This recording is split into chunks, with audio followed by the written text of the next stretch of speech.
സത്യത്തിൽ എന്താണ് രാമായണം ഇന്നത്തെ ജനതയ്ക്ക് പകർന്നു? രാമായണങ്ങൾ പലതുണ്ട്, കവിവരർ ആമോദത്തോട് പറഞ്ഞു കേൾപ്പുണ്ടു ഞാൻ. ജാനകിയെ കൂടാതെങ്ങു രഘുവരൻ കാനനവാസത്തിൽ എങ്ങു പോയിട്ടുണ്ടോ എന്നാണ്. പക്ഷെ ഏത് യുഗത്തിൽ ഏത് രാമനാണ് സീതയെ കൂട്ടാതെ കാനനത്തിലേക്ക് പോയിട്ടുള്ളത്? അങ്ങ് എനിക്ക് പറഞ്ഞു തരൂ എന്നാണ് പറയുന്നത്. രാമായണത്തിന്റെ ഇന്നത്തെ കാലഘട്ടത്തിലെ ഏറ്റവും പ്രസക്തമായിട്ടുള്ള ഉത്തരവാദിത്തം എന്തെന്ന് ചോദിച്ചാൽ ആളുകളെ ധർമ്മത്തിന്റെ പാതയിലേക്ക് കൊണ്ടുവരിക എന്നുള്ളതാണ്. ധർമ്മമാണ് ഉപദേശിക്കുന്നത്. അപ്പോ മോഹൻലാൽ സിനിമയിലെ എം എൻ കാർത്തികേയൻ അല്ല രാവണൻ, ഒരിക്കലും രവിയായിരുന്നു രാവണൻ. അങ്ങനെയാണെങ്കിൽ പറയാം, അദ്ദേഹത്തിന് സ്ത്രീകളോട് ഒട്ടും തന്നെ ബഹുമാനം ഉണ്ടായിരുന്നില്ല.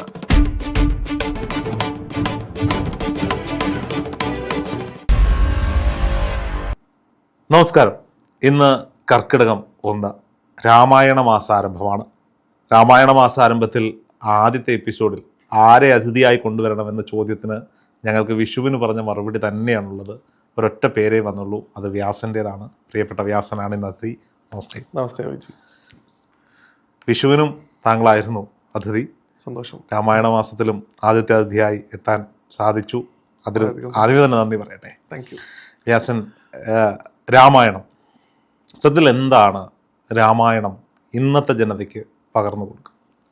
രാമായണം എന്നുള്ള ഒരു ഗ്രന്ഥം ഭാരതത്തിൻ്റെ പൈതൃകത്തിലെ ഏറ്റവും അധികം പോപ്പുലറായിട്ടുള്ള ഒന്നാണ്. ഇപ്പോൾ ആദികാവ്യം എന്നാണ് അതിനെ വിളിക്കുന്നത് തന്നെ. അതിൻ്റെ ഏറ്റവും വലിയൊരു ഇന്നത്തെ കാലഘട്ടത്തിലെ റെലവൻസ് എന്ന് പറയുന്നത് രാമായണം എപ്പോഴും പ്രതിനിധാനം ചെയ്യുന്നത് പല രീതിയിലുള്ള രാമായണങ്ങളുണ്ട്. ഞാൻ പറയാൻ തന്നെ അറിയാം. അപ്പം അധ്യാത്മ രാമായണം കൊണ്ട് സംസ്കൃതത്തിലൊരു രാമായണമുണ്ട്. അത് എഴുതിയിരിക്കുന്നത് വാത്മീകി മഹർഷിയല്ല, അത് എഴുതിയിരിക്കുന്നത് വ്യാസനാണ്. വ്യാസൻ എഴുതിയ രാമായണം. വാത്മീകി മഹർഷി എഴുതിയ വാത്മീകി രാമായണം പ്രത്യേകമായിട്ടുണ്ട്. വ്യാസൻ എഴുതിയിട്ടുള്ള അധ്യാത്മ രാമായണത്തെയാണ് കിളിപ്പാട്ടിലേക്ക് എഴുത്തച്ഛൻ മാറ്റുന്നത്. അതാണ് അധ്യാത്മ രാമായണം, കിളിപ്പാട്ട്. പിന്നെ അത്ഭുത രാമായണം ഉണ്ട്, കമ്പരാമായണം ഉണ്ട്, എന്തിനധികം പറയുമ്പോൾ നമ്മൾ ഏറ്റവും നാടോടി കഥ പോലെ പറയുന്ന മാപ്പിള രാമായണം വരെ ഉണ്ട്. പിന്നെ ഭാരതത്തിൽ മാത്രം ഒതുങ്ങി നിൽക്കുന്ന ഒന്നല്ല രാമായണം എന്ന് പറയുന്നത്. മലേഷ്യയിൽ, സിംഗപ്പൂരിൽ, അവിടെയൊക്കെ തന്നെ ബാലി എന്ന് പറയുന്ന സ്ഥലം തന്നെയാണ്. ഇവിടെയൊക്കെ രാമകഥയ്ക്ക്, രാമായണം എന്ന പേരിൽ നമ്മൾ പറയുന്ന ഈ രാമകഥയ്ക്ക് പ്രചാരമുണ്ട്. നമ്മുടെ ഒരു ഭാരതീയ സങ്കല്പത്തിൽ നിന്ന് നോക്കുമ്പോൾ രാമായണം കൊണ്ട് എന്താണ് നേടേണ്ടത്? അത് കാവ്യമാണ്. കാവ്യം ആയാലും പുരാണമായാലും ഇതൊക്കെ തന്നെ വേദങ്ങളെ ഒന്ന് ലഘൂകരിച്ച്, വേദം എന്താണോ പറയുന്നത് അത് ലഘൂകരിച്ച് ആളുകളിലേക്ക് എത്തിക്കാൻ വേണ്ടിയിട്ടുള്ള ഉപാധികൾ മാത്രമാണ് ഇങ്ങനെയുള്ള ഇതിഹാസങ്ങൾ, കാവ്യങ്ങളൊക്കെ തന്നെ. പൊതുവിൽ പറയാറുണ്ട്, ഈ വേദങ്ങൾ എന്ന് പറയുന്നത് പ്രഭു സംഹിതകളാണ്. അതായത് ഒരു യജമാനൻ പറയുന്നത് പോലെ ആജ്ഞാപിക്കുകയാണ് ചെയ്യുക. ഇങ്ങനെ ചെയ്യണം എന്ന രീതിയിലാണ് വേദങ്ങൾ സംസാരിക്കുക. പുരാണങ്ങളിലേക്ക് വരുന്ന സമയത്തേക്ക് അത് സുഹൃത്ത് സംഹിതകളാണെന്ന് പറയും. ഒരു സുഹൃത്ത് പറയുന്നത് പോലെ ഉപദേശിക്കും, ഇങ്ങനെ ചെയ്തുകൂടെ എന്നാണ്. കാവ്യങ്ങളിലേക്ക് വരുന്ന സമയത്ത് അത് കാന്താ സംഹിതകളാണെന്നാണ്. ഭാര്യ ഭർത്താവിന് എന്ന പോലെ നമുക്ക് പറയും. ആ പറയുന്നതിൽ ഉപകാരപ്പെടുന്ന കാര്യങ്ങളുണ്ടാവും, ഇടയ്ക്ക് നമ്മളെ കുത്തി നോവിക്കും. പക്ഷെ ആത്യന്തികമായിട്ടുള്ള ഉദ്ദേശം തിരുത്തുക, അല്ലെങ്കിൽ നന്മയുടെ പാതയിലേക്ക് വരിക എന്നുള്ളതാണ്. ഒരു ഭാര്യ എപ്പോഴും ഭർത്താവിൻ്റെ നന്മയാണല്ലോ ആഗ്രഹിക്കുന്നത്. അപ്പോൾ അതിൽപ്പെട്ട, ഈ കാവ്യത്തിൽപ്പെട്ട വിഭാഗത്തിൽപ്പെട്ട ഒന്നാണ് രാമായണം. രാമായണത്തിൻ്റെ ഇന്നത്തെ കാലഘട്ടത്തിലെ ഏറ്റവും പ്രസക്തമായിട്ടുള്ള ഉത്തരവാദിത്തം എന്തെന്ന് ചോദിച്ചാൽ അതിൻ്റെ രചന സമയത്ത് ഉണ്ടായിരുന്ന അതേ ഉത്തരവാദിത്തം തന്നെയാണ് അത് ഇന്നും നിലനിർത്തുന്നത്. ആളുകളെ ധർമ്മത്തിൻ്റെ പാതയിലേക്ക് കൊണ്ടുവരിക എന്നുള്ളതാണ്. ധർമ്മമാണ് ഉപദേശിക്കുന്നത്. ഇപ്പോൾ രാമനാണ് ഇതിൽ ഏറ്റവും പ്രധാനപ്പെട്ട കഥാപാത്രം. രാമനെ ഡിഫൈൻ ചെയ്യുന്നത് രാമോ വിഗ്രഹവാൻ ധർമ്മ എന്നാണ്. ധർമ്മത്തിൻ്റെ പ്രതിപുരുഷനാണ് രാമൻ. രാമൻ ചെയ്ത ഏത് കാര്യത്തിനും ധർമ്മത്തിന്റെ പിൻബലം ഉണ്ടായിരുന്നു. അതിന് കോൺട്രഡിക്ഷൻസ് ചോദിക്കുന്ന ചോദ്യങ്ങൾ ഉണ്ടായിരുന്നു. ഉറപ്പായിട്ടും അതാണ് സംഭവിച്ചത്. അല്ലാതെ നമുക്ക് തിരുത്താനായിട്ടും ചോദ്യം ചെയ്യാനുള്ള അവകാശം ഈ ധർമ്മത്തിൽ ഉണ്ടല്ലോ. രാമനെ ചോദ്യം ചെയ്യാനുള്ള അവകാശം തന്ന ധർമ്മമാണ് സനാതന ധർമ്മം, അത് മറക്കാൻ പാടില്ല. പക്ഷെ ആത്യന്തികമായി ധർമ്മത്തിന് വേണ്ടിയിട്ടാണ് അദ്ദേഹം നിലകൊണ്ടിട്ടുള്ളത്. ആ ധർമ്മം എനിക്ക് ഈ രീതിയിൽ വർത്തിച്ച് കാണിക്കാമെങ്കിൽ നിങ്ങൾക്കും എൻ്റെ പാതയിലൂടെ വരാം എന്നാണ് അദ്ദേഹം ഉദ്ദേശിച്ചത്. അതാണ് യഥാർത്ഥത്തിലുള്ള രാമരാജ്യം. അങ്ങനെ പാതയിലൂടെ പങ്കെടുത്ത് പോയ ആളുകൾ ഉണ്ടാക്കിയിട്ടുള്ളതാണ് രാമരാജ്യം. ആ രാമരാജ്യത്തിലേക്കുള്ള ഒരു യാത്രയാണ് ഓരോ രാമായണ മാസത്തിലും സംഭവിക്കേണ്ടത്. എന്തുകൊണ്ടാണ് കർക്കിടക മാസം രാമായണ മാസമായി തിരഞ്ഞെടുക്കുന്നത്? കർക്കിടക മാസം രാമായണ മാസമായിട്ട് അധിക സമയം ആയിട്ടില്ലല്ലോ. അത് ഒരു 60-70 കാലഘട്ടത്തിലാണ് അങ്ങനെ ആയതെന്നാണ് എൻ്റെ അറിവ്. തിരുത്താൻ വേണമെങ്കിൽ ആദ്യ കാലഘട്ടത്തിൽ നമുക്ക് കർക്കിടക മാസത്തിൽ ഗ്രാമപ്രദേശങ്ങളിൽ രാമായണ പാരായണം എന്നും നമുക്കൊരു നമ്മുടെ ഭാഗത്തുള്ളതാണ്. നമ്മൾ പാരായണം ചെയ്യുക എന്നുള്ളത് എല്ലാ സ്ഥലങ്ങളിലും ഉള്ളതാണ്. പ്രത്യേകിച്ച് ഇപ്പോൾ ഒരു മരണ വീട്ടിലൊക്കെ പോവുകയാണെങ്കിൽ അവിടെ എപ്പോഴും രാമായണം വായിച്ച് കേൾപ്പിക്കുന്നതാണ്. ഇപ്പോൾ നോക്കൂ, നമ്മൾ തിരുവനന്തപുരത്ത് നമ്മുടെ തെക്കേടത്ത് നരസിംഹസ്വാമി ക്ഷേത്രം അല്ലെ, നമുക്ക് പത്മനാഭനെ തൊഴുന്നതിന് മുമ്പായിട്ട് നമ്മൾ തൊഴുന്ന ആ നരസിംഹമൂർത്തി, ആ നരസിംഹമൂർത്തിയുടെ മുമ്പിൽ ഇരുന്ന് എപ്പോഴും ഒരാൾ രാമായണം വായിച്ചുകൊണ്ടിരിക്കുന്നുണ്ടാവും. അതായത് ആ ക്രോധം തണുപ്പിക്കാൻ വേണ്ടിയിട്ടാണ് അത്ര ഈ രാമായണം വായിച്ച് കേൾപ്പിക്കുന്നത്. അപ്പോൾ രാമായണം എപ്പോഴും മലയാളിയുടെ പാരമ്പര്യത്തിലുണ്ട്. അത് അധ്യാത്മരാമായണം കിളിപ്പാട്ടായിട്ട് നമ്മൾ കൂടുതലായിട്ട് വായിക്കുന്നുണ്ട്. അതിനെ എന്തുകൊണ്ട് കർക്കിടക മാസത്തിലേക്ക് കൊണ്ടുവന്നു എന്ന് ചോദിച്ചു കഴിഞ്ഞാൽ അതൊരു രാഷ്ട്രീയമായിട്ടൊരു ഇടപെടലാണ്. അത് ധർമ്മത്തെ ഉയർത്താൻ വേണ്ടി മഹാത്മാക്കൾ ചെയ്തതായിട്ടാണ് ഞാൻ കരുതുന്നത്. കാരണം അതുള്ളത് കൊണ്ടാണ് നമുക്ക് ഈ ഒരു മാസം അതിനൊക്കെയായിട്ട് മാറ്റിവെക്കാൻ സാധിച്ചത്. പണ്ട് ഒരു അൺസ്ട്രക്ചേർഡ് ആയിട്ട് കടന്നിരുന്ന ഒരു രാമായണ പാരായണത്തെ ഒരു കൃത്യമായിട്ടുള്ള സ്ട്രക്ചറിലേക്ക് കൊണ്ടുവരാൻ കർക്കിടക മാസം ഉപയോഗിച്ചു എന്നുള്ളതാണ്. കർക്കിടകം എന്ന് പറഞ്ഞാൽ പൊതുവിൽ അറിയാം കള്ളക്കർക്കിടകം അല്ലെങ്കിൽ പഞ്ഞക്കർക്കിടകം എന്നൊക്കെയാണ് ഇതിനെ പറയുന്നത്.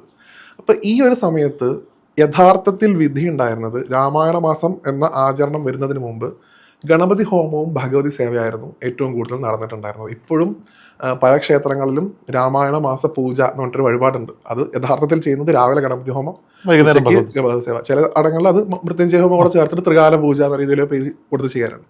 അപ്പം എന്തായാലും ഇതിനായിരുന്നു അവിടെ കൂടുതൽ പ്രാധാന്യം ഉണ്ടായിരുന്നത്. രാമായണം കൂടെ അതിലേക്ക് വന്നപ്പോൾ ഒരു സാധനയുടെ ഉള്ള ഒരു വഴി ആളുകൾക്ക് തുറന്നു കിട്ടുകയാണ് ചെയ്തത്. ഈ ഒരു സമയത്തിന് ഇതിന് പ്രാധാന്യമുണ്ട്. ഇപ്പോൾ നോക്കൂ, വൈശാഖ മാസത്തിനാണ് ഏറ്റവും കൂടുതൽ ഭാഗവത സപ്താഹം നടക്കുന്നത്. ഒരാളും പറഞ്ഞിട്ടില്ല ഈ സമയത്ത് മാത്രമേ വായിക്കാൻ പാടുള്ളൂ അല്ലേ. പക്ഷേ അതിനൊരു സമയം ഉള്ളതുകൊണ്ട് ആ സമയത്ത് നിരവധിയായിട്ടുള്ള സദസ്സുകൾ ഉള്ളതുകൊണ്ട് ആളുകളിലേക്ക് പോകാൻ പറ്റും. ഞങ്ങളുടെ ക്ഷേത്രങ്ങളിൽ എല്ലാ മാസവും ആദ്യ ദിവസം മലയാള മാസത്തിൽ 1-ാം തീയതി ഭാഗവത പാരായണം, വിശേഷ ദിവസങ്ങളിൽ ഭാഗവത പാരായണം. എനിക്ക് എറണാകുളത്തേക്കൊക്കെ ഞാൻ താമസം മാറിയതിനു ശേഷം ഇവിടെ അങ്ങനെ ഒരു സംഭവമില്ല. ഒരിക്കൽ നാട്ടിൽ വന്നപ്പോൾ എറണാകുളത്ത് വന്ന എൻ്റെ ഒരു ബന്ധുവിനോട് ചോദിച്ചു, ഈ പുള്ളി രാവിലെ മുതൽ വൈകിട്ട് വരെ ഇങ്ങനെ ഇരുന്ന് പാരായണം ചെയ്തുകൊണ്ടിരിക്കുമോ എന്ന് ചോദിച്ചു. അവർക്ക് അത്ഭുതമാണ്, ഞങ്ങൾക്ക് അത്ഭുതമല്ല. മണ്ഡലകാലത്തിൽ 41 ദിവസവും വിശേഷപ്പെട്ട ദിവസങ്ങളും ഇപ്പോൾ ഒരു പിറന്നാളുണ്ടായാൽ ഒരു ചരമവാർഷികം ഉണ്ടായാലൊക്കെ ക്ഷേത്രങ്ങളിൽ ഭാഗവതമാണ്, ഭാഗവത പാരായണം നടത്തും.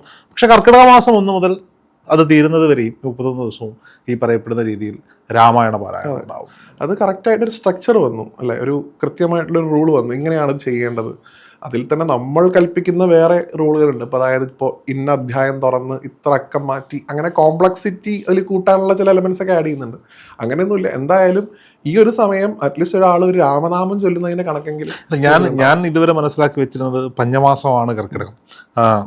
അനാരോഗ്യങ്ങൾ ഉണ്ടാകാൻ സാധ്യതയുള്ള ഇത് ഒരു മഴക്കാലമാണ്, മരണത്തിന്റെ മാസം. രോഗങ്ങൾ ഏറ്റവും കൂടുതൽ വരാൻ ഉള്ള ഒരു സമയമായിട്ട് പറയാറുണ്ട്. മരണത്തിന്റെ ഒരു മാസമായിട്ട് പറയാം. ഏറ്റവും കൂടുതൽ മരണം നടക്കാൻ ഉള്ളൊരു സമയം കർക്കിടകത്തിൽ. അത് രോഗങ്ങളുടെയൊക്കെ ഒരു സമയം. നമുക്ക് ഈ ഒരു പ്രായോഗികമായിട്ട് രോഗപ്രതിരോധ ശേഷി കുറവുള്ള സമയമായിരിക്കും പറയാം. അതുകൊണ്ടാണ് ഈ സമയത്ത് ചികിത്സയ്ക്ക് നമ്മൾ കൂടുതലായിട്ട് പ്രാധാന്യം കൊടുക്കുന്നത്. ഈ സമയത്ത് എന്ത് ചെയ്താലും അത് രോഗങ്ങൾ വരികയാണെങ്കിൽ അത് മുറിച്ചിക്കും, ചികിത്സ ചെയ്യുകയാണെങ്കിൽ അതിൽ ഇരട്ടി ഫലമാണെന്നും പറയാറുണ്ട്. അപ്പം അതുകൊണ്ട് ഈ ഒരു മനസ്സിനെ, അതായത് ഇങ്ങനെയുള്ള പ്രതിസന്ധികളിലൂടെ കടന്നു പോകുന്ന, അത് ശരീരത്തിൻ്റെ ആയിക്കോട്ടെ മനസ്സിൻ്റെ ആയിക്കോട്ടെ, അതിന് കൊടുക്കുന്ന ഒരു മെഡിസിനാണ് സത്യം പറഞ്ഞ രാമായണം എന്ന് പറയുന്നത്. ഞാൻ ഒരിക്കൽ വ്യാസനോട് തന്നെ ചോദിച്ചൊരു ചോദ്യമാണ്, വീണ്ടും ഞാൻ ഈ രാമായണ മാസത്തിൽ ഇത് കേൾക്കാൻ ആഗ്രഹിക്കുന്ന മറുപടിയാണ്. രാമൻ ധർമ്മത്തിൻ്റെ പ്രതിരൂപമായി കാണുന്നു. രാമരാജ്യ സങ്കല്പം നമ്മളിപ്പോഴും ചർച്ച ചെയ്യപ്പെടുന്ന ഒരു വിഷയമാണ് രാമരാജ്യ സങ്കല്പം. അച്ഛന് കൊടുത്ത വാക്കിൻ്റെ പേരിൽ വനത്തിലേക്ക് പോകുന്നു, രാജ്യം ഉപേക്ഷിക്കുന്നു, പ്രജകളെ ഉപേക്ഷിക്കുന്നു, ബന്ധുമിത്രാദികളെ ഉപേക്ഷിക്കുന്നു. അപ്പോൾ അച്ഛന് മാത്രം കൊടുത്ത വാക്കാണോ അവിടെ പാലിക്കേണ്ടിയിരുന്നത്? ആ പ്രജകൾക്ക് കൊടുത്ത വാക്ക്, പ്രജകളുടെ പ്രതീക്ഷ, അതവിടെ തെറ്റുകയല്ലേ? രാമൻ ഒരിക്കലും പ്രജകൾക്ക് വാക്ക് കൊടുത്തിട്ടില്ല, ഞാൻ നിങ്ങളുടെ രാജ്യം ഭരിച്ചോളാം എന്ന്.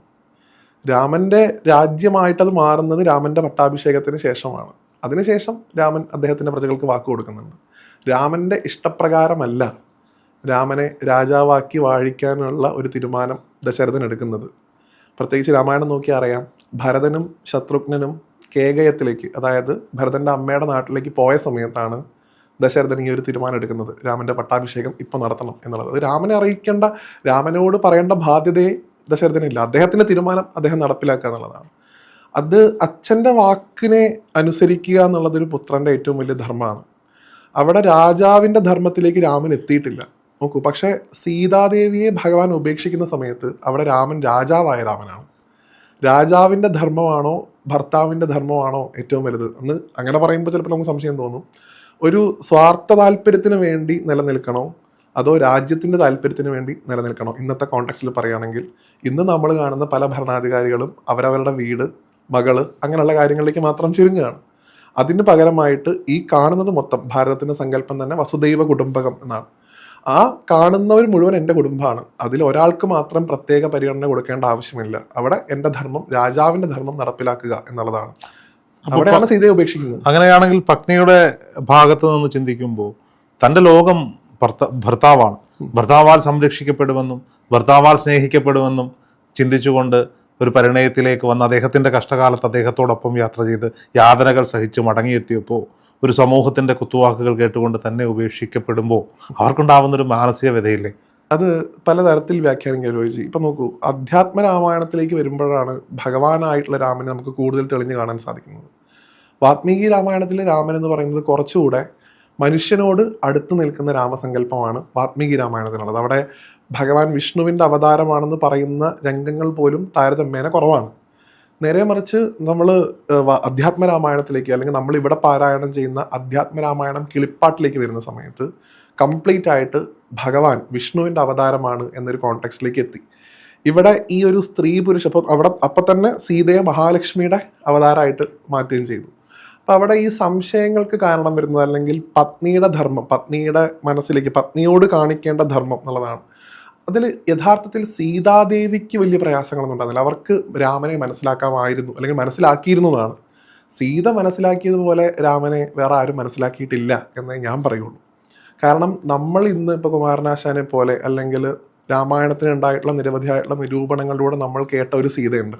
പൊതുവിൽ നമ്മളിന്ന് മലയാളികൾ പറയുന്ന ആശാന്റെ സീത എന്ന് പറയുന്ന ഒരു സ്ത്രീ സ്വാതന്ത്ര്യത്തെയൊക്കെ ഉദ്ഘോഷിക്കുന്ന ഒരു രീതിയുണ്ട്. അങ്ങനെ വിമർശിക്കപ്പെടാനുള്ള വായനയും അനുവദിച്ചു കൊടുക്കുന്നു എന്നുള്ളിടത്താണ് രാമായണത്തിൻ്റെ മഹാത്മ്യം ഞാൻ മനസ്സിലാക്കുന്നത്.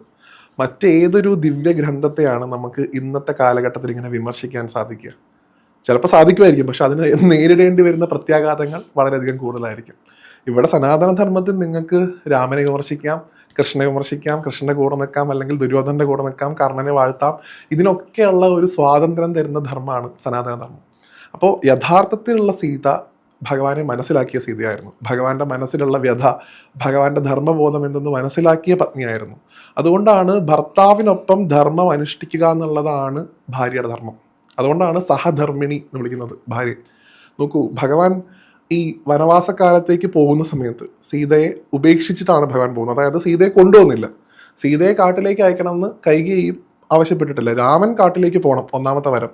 2, ഭരതനെ രാജാവാക്കണം. ഇതാണ് വരങ്ങൾ ചോദിക്കുന്നത്. ഒരിക്കലും എന്ത് പറഞ്ഞിട്ടില്ല, സീതയെ കൊണ്ടുപോകണമെന്നോ അല്ലെങ്കിൽ ലക്ഷ്മണനൊപ്പം പോകണമെന്നോ ആ വരത്തിലില്ല. രാമൻ ഒറ്റയ്ക്ക് പോകണമെന്നേ വരത്തിലുള്ളൂ. അപ്പം ഭഗവാൻ വന്ന് സീതയോട് ഇത് പറയുന്ന ഒരു രംഗമുണ്ട്. അതായത് ഞാൻ കാട്ടിലേക്ക് പോവാണ്, നീ ഇങ്ങനെയുള്ള ബുദ്ധിമുട്ടുകളൊന്നും സഹിക്കേണ്ട, ഇവിടെ നിന്നോ എന്നാണ് പറയുന്നത്. അതിന് സീത കൊടുക്കുന്നൊരു മറുപടി ആയിട്ട് എഴുത്തച്ഛൻ എഴുതിയൊരു വരിയുണ്ട്. അത് ഏതാണ്ട് എൻ്റെ ഓർമ്മ ശരിയാണെങ്കിൽ, രാമായണങ്ങൾ പലതുണ്ട് കവിവരർ ആമോദത്തോട് പറഞ്ഞു കേൾപ്പുണ്ടു ഞാൻ, ജാനകിയെ കൂടാതെങ്ങു രഘുവരൻ കാനനവാസത്തിൽ എങ്ങു പോയിട്ടുണ്ടോ എന്നാണ്. അതായത് കുറേ ടൈപ്പ് രാമായണങ്ങൾ ഞാൻ കേട്ടിട്ടുണ്ട്. അതായത് രാമാവതാരം ഒരുപാട് തവണ ഉണ്ടായിട്ടുണ്ട്. ഓരോ ചതുർയുഗങ്ങളിലും ഓരോ ത്രേതായുഗം വരുന്ന സമയത്ത് രാമാവതാരം ഉണ്ടാവും. ആ രാമാവതാരങ്ങൾ കുറേ ഉണ്ടായിട്ടുണ്ട്, ആ കഥകളൊക്കെ ഞാൻ കേട്ടിട്ടുണ്ട്. പക്ഷെ ഏത് യുഗത്തിൽ ഏത് രാമനാണ് സീതയെ കൂട്ടാതെ കാനനത്തിലേക്ക് പോയിട്ടുള്ളത്? അങ്ങനെ എനിക്ക് പറഞ്ഞു തരും എന്നാണ് പറയുന്നത്.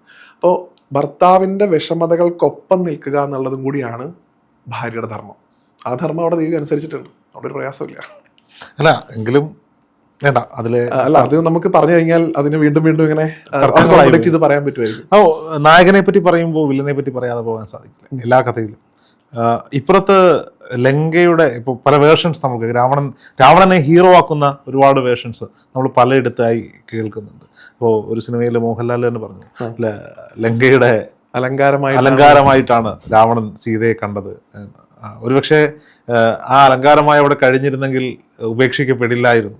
ആ ലങ്കാരാജ്യത്ത് ആ ഒരു രീതിയിൽ ചിന്തിച്ചാൽ ലങ്കാരാജ്യത്തിന്റെ രാജ്ഞിയായി വേണമെങ്കിൽ വാഴാമായിരുന്നു. രാവണന് സീതയോട് ഉണ്ടായിരുന്നത് കാമാസക്തി ആയിരുന്നില്ല. ദേവിയെ ആരാധിക്കാൻ അവരുടെ ലങ്കയ്ക്ക് അലങ്കാരമായ ഐശ്വര്യമായി സീത ഉണ്ടാകണം എന്നതായിരുന്നു സത്യത്തിൽ ഈ രാവണ സങ്കല്പം. അതുകൂടി പറഞ്ഞു പോയാൽ രാവണ സങ്കല്പം എന്ന് പറയുന്നത് ഒരിക്കലും സനാതനധർമ്മത്തിന് വിഭിന്നമായിട്ടുള്ള ഒന്നല്ല. രാവണന്റെ പൂർവജന്മം എന്ന് പറയുന്നത് ജയവിജയന്മാരിലെ ജയനാണ് രാവണൻ. അതായത് ഭഗവാൻ മഹാവിഷ്ണുവിൻ്റെ പലാഴി അല്ലെങ്കിൽ വൈകുണ്ഠത്തിൻ്റെ പാർഷദന്മാർ, കാവൽക്കാരായിരുന്ന 2 പേർ, ജയനും വിജയനും. അവർക്ക് സനകാദി മഹർഷിമാരുടെ ശാപം കിട്ടുകയാണ് ചെയ്യുക. അവരെ അപമാനിക്കുന്ന സമയത്ത് ശപിക്കുന്നു, നിങ്ങൾ 3 ജന്മം രാക്ഷസരായിട്ട് ജനിക്കട്ടെ. അപ്പോൾ അവർ ശാപമോക്ഷം ചോദിക്കുന്ന സമയത്താണ് ഭഗവാൻ തന്നെ പറയുന്നത്, ഞാൻ വിവിധങ്ങളായിട്ടുള്ള അവതാരങ്ങളെടുത്ത് നിങ്ങളെ വീണ്ടും വൈകുണ്ഠത്തിലേക്ക് കൂട്ടിക്കൊണ്ടുവന്നോളാം. അതിലാദ്യമായിട്ട് അവർ ജനിക്കുന്നത് ഹിരണ്യാക്ഷനും ഹിരണ്യകശിപുമായിട്ടാണ്. അവിടെ ഭഗവാൻ വരാഹാവതാരം എടുത്തും നരസിംഹാവതാരം എടുത്തും അവർ 2 പേരും വധിച്ചു. രണ്ടാമത്തെ അവരുടെ ജന്മം ഏറ്റവും പവർഫുൾ ആയിട്ടുള്ള 2 ജന്മമാണ്. ഒരാൾ രാവണനായിട്ടും ഒരാൾ കുംഭകർണനായിട്ടും ജനിക്കുന്നത്. അവിടെയാണ് ഭഗവാൻ രാമാവതാരം എടുത്ത് അവർ വധിക്കുന്നത്. കഴിഞ്ഞ ഒന്നുകൂടെ ബാക്കിയുണ്ട്. കൃഷ്ണാവതാര സമയത്ത് ഈ ജയവിജയന്മാർ തന്നെയാണ് ശിശുപാലനും ദന്തഭക്തനുമായിട്ട് ജനിക്കുന്നത്. അവിടെ കൃഷ്ണൻ അവരെ തിരിച്ച് വീണ്ടും വൈകുണ്ഠത്തിലേക്ക് വധിച്ചു കൊണ്ടുവരുന്നു, ആ മോക്ഷം കൊടുക്കുന്നു. അപ്പോൾ ഇവരാരും മോശം ആൾക്കാരല്ല, ഭഗവാന്റെ തന്നെ പാർഷദന്മാരിൽ പെട്ട ആളാണ്. പക്ഷെ അവർ വന്ന് ജനിക്കുന്ന സമയത്ത് ഇപ്പം നോക്കൂ, ഭഗവാൻ മനുഷ്യനായിട്ട് ജനിച്ചപ്പോൾ മനുഷ്യന്റെ വികാരങ്ങളിലൂടെ ഭഗവാന് കടന്നു പോയിട്ട് വന്നു. ഒരു ഭഗവാന്റെ ഭക്തനാണെങ്കിലും അദ്ദേഹം മനുഷ്യനായിട്ട് ജനിക്കുന്ന സമയത്ത് ആ ആസുരികമായിട്ടുള്ള ഭാവങ്ങൾ അവരിൽ അധികമായിട്ടുണ്ടായിരുന്നു. ഒരിക്കലും ഞാൻ പറയുമ്പോൾ രാവണൻ വളരെ ഗ്രേറ്റ് ആയിട്ടുള്ള ആളായിരുന്നു, പക്ഷെ അദ്ദേഹം ഒരു നന്മയുള്ള ആളാണ് എന്ന് നമുക്കൊരിക്കലും പറയാൻ സാധിക്കില്ല. അദ്ദേഹത്തിൻ്റെ പ്രവർത്തനങ്ങൾ അങ്ങനെയല്ല. ഇപ്പം എന്തുകൊണ്ട് ഇപ്പം നേരത്തെ പറഞ്ഞ ഈ ഡയലോഗ് ഉണ്ടല്ലോ, എന്തുകൊണ്ട് ലങ്കയ്ക്ക് അലങ്കാരമായിട്ട് കണ്ടു, അത് രാവണന് ഒരിക്കലും സീതയെ ബലമായിട്ട് കാമിക്കാനുള്ള അല്ലെങ്കിൽ പ്രാപിക്കാനുള്ള അനുവാദമില്ലായിരുന്നു. കാരണം പണ്ടൊരു ശാപം കിട്ടിയിട്ടുണ്ട്, ആരുടെയെങ്കിലും അനുവാദമില്ലാതെ ഇനി ദേഹത്ത് തൊടുകയാണെങ്കിൽ തല പൊട്ടി തെറിച്ചു പോകും, ഒരു ശാപം രാവണന് കിട്ടിയിട്ടുണ്ട്. അതിനു മുമ്പ് അദ്ദേഹം ബലാത്കാരമായിട്ട് പീഡിപ്പിച്ച സ്ത്രീകൾക്ക് കണക്കില്ല. ഇപ്പം അഗ്നിയുടെ ഭാര്യയായിട്ടുള്ള സ്വാഹ എന്ന് പറയുന്ന സ്ത്രീയെ അപമാനിക്കാൻ നോക്കുന്നുണ്ട്. പല നിരവധിയായിട്ടുള്ള മഹാത്മാക്കളുടെയും പത്നിമാരെ അപമാനിക്കാൻ നോക്കുന്നുണ്ട്. ഇവരൊക്കെ അപമാനിക്കാൻ നോക്കിയ ആളാണ് രാവണൻ. ഇപ്പോൾ സീതയുടെ തന്നെ പൂർവ്വജന്മമായിട്ട് പറയുന്ന വേദവതി എന്ന് പറയുന്ന ഒരു കഥാപാത്രത്തെക്കുറിച്ച് പറയുന്നുണ്ട്. അവർ പാവം തപസിയായിരുന്നു, മഹാവിഷ്ണുവിനെ ഭർത്താവായിട്ട് കിട്ടണമെന്ന് പറഞ്ഞിട്ട്. അവർ യോഗിനിയാണ് തപസിയാണെന്നൊന്നും നോക്കാതെ അവരെ കയറി പിടിപ്പിച്ചു. അപ്പം അവർ സതി ചിത കൂട്ടി അതിലേക്ക് ചാടുന്നതിന് മുമ്പ് ശപിച്ചു എന്നാണ്. അടുത്ത ജന്മത്തിൽ ഞാൻ കാരണം തന്നെ എൻ്റെ ഭർത്താവായിട്ട് വരുന്ന രാമൻ, അതായത് മഹാവിഷ്ണുവിൻ്റെ അവതാരം കാരണം തന്നെ നിന്റെ അന്ത്യം ഉണ്ടാവും എന്ന് പറഞ്ഞ് ശപിച്ചു. ആ വേദവതിയാണ് സീതയായിട്ട് ജനിച്ചതെന്നാണ്. അപ്പോൾ എപ്പോഴും കാമാസക്തി എന്ന് പറഞ്ഞൊരു സാധനം രാവണനുണ്ട്. നമ്മൾ എത്രയൊക്കെ പറഞ്ഞാലും അദ്ദേഹം എത്രയോ ആളുകളെ, അതിന് കണക്കില്ല എന്നാ പറയുക, അവസാനം ഈ ഒരു ശാപം കിട്ടുമ്പോഴാണ് നിർത്തുന്നത്. ഇനി അനുവാദമില്ലാതെ ആരെയും പ്രാപിക്കില്ല എന്നുള്ള ഒരു എത്രയോ അപ്സരസുകളെ, ഇന്ദ്രന്റെ അപ്സരസുകളെ, അങ്ങനെ നിരവധിയായിട്ടുള്ള ആളുകളെ പീഡിപ്പിച്ച ആൾ തന്നെയാണ് രാവണൻ. അല്ലാതെ രാവണൻ ഒരു എന്താ പറയുക, വളരെ പൊളൈറ്റ് ആയിട്ടുള്ള സ്ത്രീകളെ ബഹുമാനിക്കുന്ന സ്വഭാവമൊന്നും രാവണൻ ഉള്ളതായിട്ട് എവിടെയും കാണാൻ സാധിക്കും. അപ്പോ മോഹൻലാൽ സിനിമയിലെ എം.എൻ. കാർത്തികേയൻ അല്ല രാവണൻ, ഒരിക്കലും രാവണൻ. അങ്ങനെയാണെങ്കിൽ പറയാം, അദ്ദേഹത്തിന് സ്ത്രീകളോട് ഒട്ടും തന്നെ ബഹുമാനം ഉണ്ടായിരുന്നില്ല. അദ്ദേഹം യഥാർത്ഥത്തിൽ ബഹുമാനിക്കേണ്ട ഒരാൾ അദ്ദേഹത്തിന്റെ കൂടെ തന്നെ ഉണ്ടായിരുന്നു. അത് അദ്ദേഹത്തിന്റെ പത്നിയായിട്ടുള്ള മണ്ഡോദരിയാണ്. എത്ര ഉത്തമയായിട്ടുള്ള ഒരു ഭാര്യ. അവിടെ നോക്കൂ, ഞാൻ നേരത്തെ സീതാദേവിയുടെ കാര്യം പറഞ്ഞ തന്നെയാണ്. ഭർത്താവ് അധർമ്മം ചെയ്യുകയാണെങ്കിൽ ധർമ്മം കാണിച്ചു കൊടുക്കേണ്ടവളാണ് ഭാര്യ.